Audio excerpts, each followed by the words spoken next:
मोदी कोलकाता में road show करने वाले, क्या कुछ अपडेट? जी हाँ, मैं आपको बता दूँ कि देखिए आज पीएम मोदी पहले तो झारखंड में है, उसके बाद पश्चिम बंगाल आने वाले हैं और पश्चिम बंगाल के उत्तर में शाम को 6 बजे रोड शो का उनका कार्यक्रम है। जिसके बाद मैं आपको ये बता दूँ कि रोड शो को लेकर देखिए कि बीजेपी ने एक आरोप भी लगाया है मुख्यमंत्री ममता बनर्जी जी। पर। बीजेपी ने कहा है कि ममता बनर्जी राज्य की मिशनरी और पुलिस का दुरुपयोग कर रोड शो को बाधित करने की कोशिश कर रही है। जिससे कि वो चुनाव आयोग में इस बात को उठाएँगे और चुनाव आयोग से कदम उठाने की माँग भी करेंगे।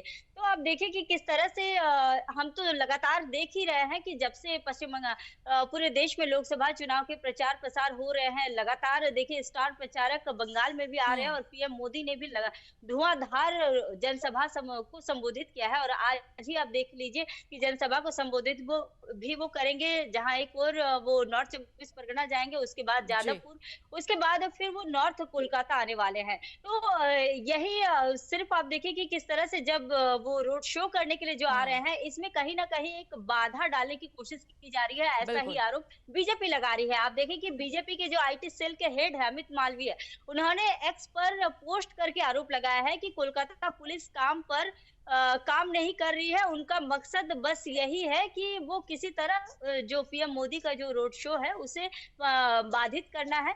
और वहीं आपने ये देखिए कि अमित मालवीय ने कहा है हम्म। कि इससे महज कुछ घंटे पहले ही मतलब आधी रात के बाद ही ममता बनर्जी के निर्देश के तहत ही कोलकाता जी। पुलिस प्रधानमंत्री के रोड शो के मार्ग के विभिन्न बिंदुओं पर बनाए गए जो स्टेज को हटा दी है। उनके पास सारी मांगे हैं, वे अस्वीकार नहीं करेंगे लेकिन अनुमति भी नहीं देंगे। इस तरह की देखिए बिल्कुल, जो बिल्कुल आरोप है वो संगीता, लगातार अमित पश्चिम बंगाल में पीएम नरेंद्र मोदी का दौरा जिस तरीके से हम देख रहे हैं, चुनावी सभा को संबोधित करेंगे, लेकिन उससे पहले जिस तरीके से हमने देखा प्रधानमंत्री नरेंद्र मोदी के इस दौरे को लेकर, इस दौरे को रोकने को लेकर पश्चिम बंगाल सरकार द्वारा धारा 144 लागू की गई थी, लेकिन कहीं ना कहीं वो नाकाम होती भी साबित हो रही है, नजर आ रही है।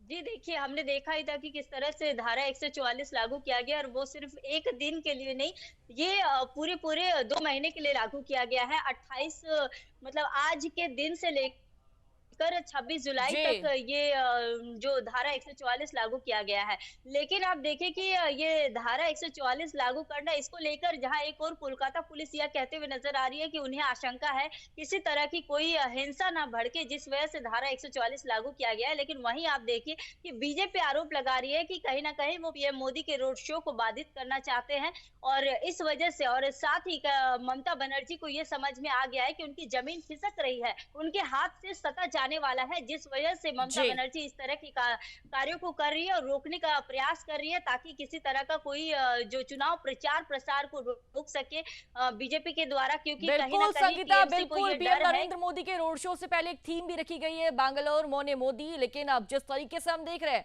हालांकि इस थीम से तात्पर्य तो यही है कि बंगाल वासियों के मन में पीएम नरेंद्र मोदी है संगीता, लेकिन जिस तरीके से हम देख रहे हैं लगातार वार पलटवार का दौर भी जारी है और यहाँ पर पश्चिम बंगाल सरकार द्वारा हर एक छोटी से छोटी कोशिश की जा रही है भारतीय जनता पार्टी को घेरने के लिए। संगीता, बहुत बहुत शुक्रिया तमाम जानकारी हम तक हमारे दर्शकों तक साझा करने के लिए।